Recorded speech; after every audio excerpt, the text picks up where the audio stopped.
Hi everyone, and welcome to our weekly portion here at eTeacherGroup.com. This week we will be reading two portions together, Tazria and Torah, and they can be found in the book of Leviticus, from chapter 12 verse 1 to chapter 15 verse 33. Let us open the Torah scroll and meet our portion. וידבר אדוני אל משה לאמור, דבר אל בני ישראל לאמור, אישה כי תזריע וילדה זכר, וטמאה 7 ימים, כי מי נידת ואותה תטמא.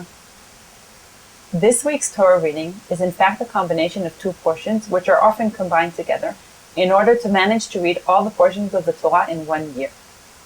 The first portion, Tazria, literally a woman who conceives, is thus named because it begins with the laws of the offerings that a woman who has given birth must bring. The second portion, Metzorah, literally a leper, is thus named because it brings the laws of leprosy. Let us understand the first two verses together. Vayidaber, spoke, Adonai, God, El Moshe, to Moses, Lemor, saying.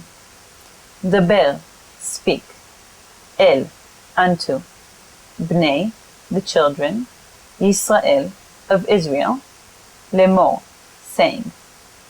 Isha, a woman, Ki, if, Tazria, is seated, Ve'yalda, and bears, Zachar, a male child, Vetam'a, she shall be unclean, Shiv'at, for 7, Yamim, days, Ki mei, as the days, Nidat, of the impurity, Devota, of her sickness, Titma, she shall be unclean. The portion begins with the laws of the different offerings that a woman who has given birth must bring. These offerings are part of the purification process she goes through in order to become purified after being unclean as a result of the birth. The rules for women who give birth to boys are slightly different than those for women who give birth to girls, in terms of the length of time each part of the process takes. The portion then goes on to discuss a matter which will be discussed even more at length in the next portion, leprosy.